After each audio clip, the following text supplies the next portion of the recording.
Você sabia que nós somos desconhecidos de nós mesmos? Quando nos perguntam quem somos, nós falamos o nosso nome, o número do CPF, RG, mas nós não somos isso. Nós estamos. Você já se perguntou, em algum momento da sua vida, quem sou eu? Qual o sentido da minha vida? Eu nasci para quê? O que eu estou fazendo aqui? Quem é você de verdade? Vamos em busca dessas respostas, ou pelo menos vamos refletir sobre essas perguntas? Fique junto comigo, vamos fazer essa viagem interior. Você sairá com mais dúvida do que resposta, mas isso é muito importante quando nós queremos nos conhecer. Nós precisamos estar em dúvida, porque aí buscaremos as respostas. Aproveite para dar o seu like, se inscrever no canal e não perder nenhum vídeo mais. Vamos começar filosofando. Por que autoconhecimento pede filosofia? René Descartes disse: cogito ergo sum. Reza a lenda que o filósofo e matemático René Descartes queria obter um conhecimento absoluto, irrefutável, inquestionável. Mas todas as teorias científicas acabavam sendo refutáveis e substituídas por outras. Não havia nenhuma certeza verdadeira além da dúvida. Descartes, então, passou a duvidar de tudo, inclusive da sua própria existência e do mundo que o rodeava. No entanto, Descartes encontrou algo que não podia deixar a menor dúvida, que era a dúvida. De acordo com o pensamento do filósofo, ao duvidar de algo, ele já estaria pensando. No entanto, Descartes encontrou algo que não poderia deixar dúvidas. A própria dúvida. De acordo com o pensamento do filósofo, ao duvidar de algo, ele já estaria pensando. E por estar pensando, ele era um ser pensante. Aí Descartes entendeu que dessa forma, a sua existência foi a primeira verdade irrefutável que ele encontrou. Nós existimos, nós não somos joguetes, nós não somos um avatar na Matrix. Temos um passado gigantesco, temos um presente que é o lugar mais importante da nossa vida, porque é nele que nós temos o poder de mudar, de ser. Algumas pessoas traduzem o cogito ergo sum como penso, logo existo. Mas o sum, em latim, é ser. E existe muita diferença entre eu falar penso, logo eu sou, e de falar penso, logo existo. Porque eu posso existir e não ser. Essa câmera pela qual você está me vendo, ela existe, mas ela não é. E por que ela não é? Porque ela não sabe que ela existe. Se eu sei que eu existo, eu sei que a minha vida tem finalidade, tem objetivo. Parece bobo isso que eu estou falando, mas tem muita gente que não sabe que existe. Eles não têm propósito, não têm objetivo, apenas vivem por viver. Nós somos, no sentido de ser humano, porque nós sabemos que existimos, raciocinamos, temos dúvidas, temos conflitos. Ser ou não ser, eis a questão. Isso mostra que somos e não apenas existimos. Por isso, cogito ergo sum. Penso, logo eu sou. E quem sou eu? Qual é o objetivo da minha vida? Nasci por quê? Isso não é fácil de responder, mas a resposta é de crucial importância. Vamos pensar sobre a diferença entre existir e ser. Nós apenas existimos quando nós violentamos o espaço alheio, quando faltamos com a responsabilidade, quando deixamos de acolher a dor alheia, quando pensamos só em nós e nos nossos, esquecendo que o outro também precisa. Quando nós agimos assim, nós apenas existimos. Quando, ao olhar para alguém menos favorecido do que nós e pensamos, puxa, ele também tem fome, ele também tem frio, ele também tem que pagar contas. Quando pensamos, será que eu gosto quando as pessoas são rudes comigo? E quando chego à conclusão de que não gosto, e a partir daí começo a cuidar em não ser rude com o outro, quando percebo a necessidade de acolher o outro, de ouvir a verdade dele, não apenas com os ouvidos físicos, mas com os ouvidos da alma, aquele olhar que vai além das palavras que são ditas. Quando me dou conta de que sem amor, cuidado para com o outro, sem esse amor ágape tão falado, eu apenas existo. E à medida em que eu vou aprendendo a ter esse tipo de atenção, esse tipo de amor, eu começo a ser humano. E como eu faço para começar a ser?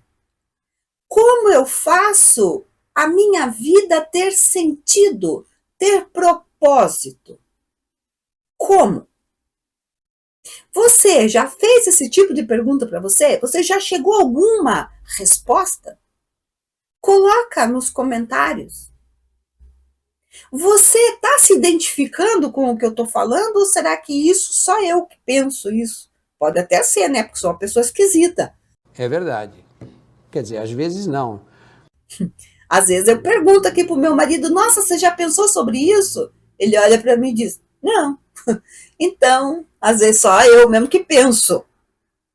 Mas se você pensa sobre isso, se você está se identificando, escreve aí para mim. Escreve nos comentários.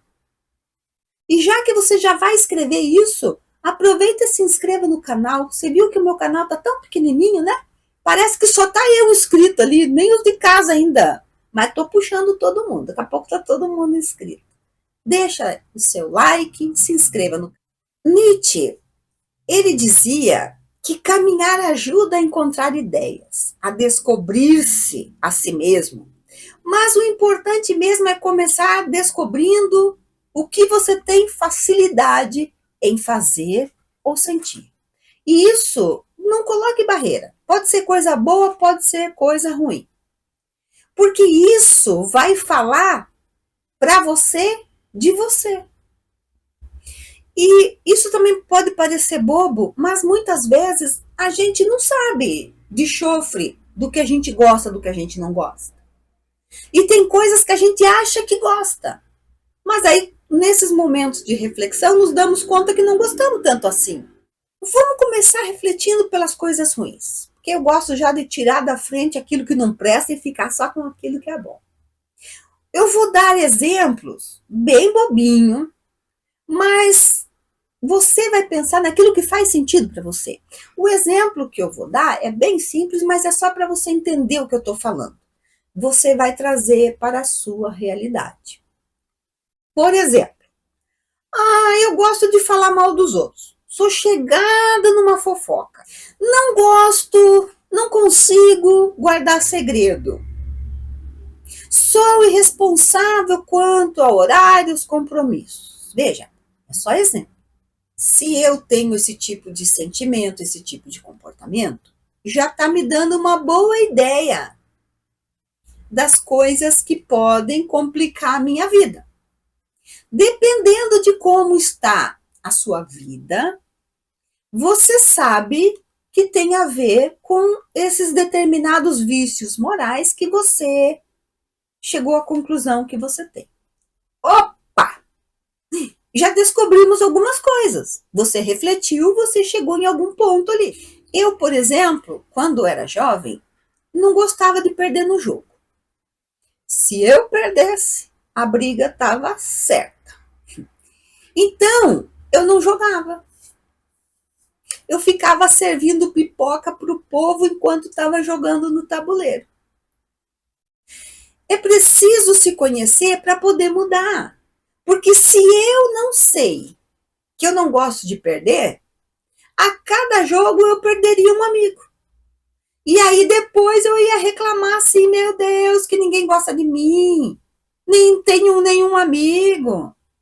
Mas onde é que está a causa? Em mim ou nos amigos que se afastaram? Ah, mas eu faço tudo pelas pessoas e elas não gostam de mim. Então pare de fazer tudo. Talvez o problema esteja aí, na chatice. Pare. Faça quando te pedirem. Sabe? A gente tem que analisar. Porque se eu faço tudo e ainda assim as pessoas se afastam de mim, eu sou chata. Eu sou entrona. Então para. Pare de culpar os outros. Descubra em você onde está o elo fraco da sua corrente. E isso não é ruim. Na verdade, é muito importante, porque sabendo onde está a parte fraca, nós podemos fortalecer. E quando você encontrar esse elo fraco, não se fragilize, não fique mal. Quando você encontrar os pontos fracos em você, não guarde eles. Apenas reconheça aquela fragilidade e veja como resolver. Não se acuse, não se vitimize, não se culpe. A culpa é altamente danosa na nossa vida. Deleta a culpa. Muito bem, agora nós vamos falar então de coisa boa. Você é uma pessoa que tem dotes para trabalho manuais, é responsável, é um túmulo para guardar segredo. Você sabe administrar conflitos, tem facilidade para se comunicar. Opa! Descobrimos coisas boas. Aí você faz um balanço. Quais são os seus pontos mais fortes? Quais são os pontos negativos? Aí você vai ver aquilo, para que lado você está pendendo mais e vai montar estratégia de mudança. Para os dois lados, tanto para as coisas boas quanto para as coisas não muito boas. Por exemplo, quais são as minhas prioridades? Que aspectos da minha vida estou negligenciando? Eu poderia fazer melhor aquilo que eu já faço bem? Não procure culpados e nem se culpe. Simplesmente faça o que tem que ser feito. Veja o que você precisa mudar, determine a rota da mudança e mãos à obra. Você tem ideia do que você precisa mudar? Você já pensou algum momento sobre isso? Comenta ali, deixe no comentário, depois eu vou dar uma olhadinha lá. Isso fará muito sentido na sua vida. No começo, eu tenho que dizer que é complicado de fazer, porque a gente tende a ficar desmotivado, porque toda mudança é complicada. Mas à medida em que você começar e você persistir, você vai perceber mudança no seu entorno. Você vai pegando gosto, porque as pessoas perceberão a mudança positiva que tá acontecendo com você e elas começam a dar retorno. E você vai ficar feliz. Mudança positiva é salutar em qualquer momento da nossa vida. As coisas boas que você já tem, porque eu tenho certeza que você tem e bastante, elas devem ser suporte para você vencer a dificuldade. Observe as pessoas que tem mais dificuldade do que você. Se torne útil para elas. Aprenda a se doar sem esperar recompensa, sem esperar agradecimento.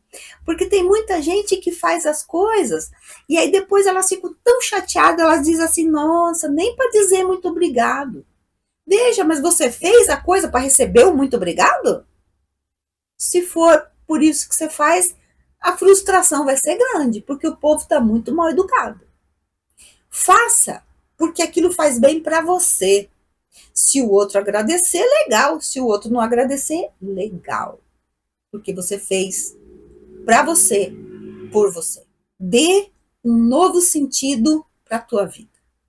O propósito da vida de todos nós é de nos melhorarmos, ajudar, ser ajudado, aprender, ficar triste às vezes e felizes em outras, é fazer a diferença na vida de outra pessoa. Todos nós nascemos para vencer. Jesus disse: vim para que tenhas vida e vida em abundância. Coloque Jesus na tua vida, não em palavras, porque aí é muito fácil. Coloque Jesus em obras na tua vida. E vamos terminar com uma linda mensagem que se encontra no livro Palavras de Vida Eterna, de Chico Xavier. E ele diz assim: existem todas as criaturas saídas do hálito do Criador. A pedra existe, a planta existe, o animal existe. Existem almas nos passos diversos da evolução. Em sentido espiritual, no entanto, viver é algo diferente de existir. A vida é a experiência digna da imortalidade. Há muita gente que se cansa, perdendo saúde e possibilidade em movimentos vazios, quando não se mergulha nas tramas do mal, entretecendo reencarnações dolorosas. Há muita gente que destrói o próprio cérebro, escrevendo sem proveito, quando não expressa o pensamento para inspirar negação e crueldade, entrando em sofrimentos reparadores. Há muita gente que aniquila as horas, falando a esmo, quando não se utiliza do verbo para ferir e enlouquecer os semelhantes, adquirindo débitos escabrosos. Há muita gente que pede essa ou aquela concessão para frustrá-la em atividades sem sentidos, quando não maneja em prejuízo dos outros, criando lágrimas que empregará longo tempo para enxugar. Todos esses agentes da inutilidade e da delinquência existem, como todos nós existimos. Observa assim o que fazes. O berço confere a existência, mas a vida é obra nossa. Você é filho de Deus. Tua vida tem sentido, desde que você dê sentido a ela. Você nasceu para vencer. Só depende de você. Espero você no outro vídeo. Enquanto isso, que tal maratonar no nosso canal?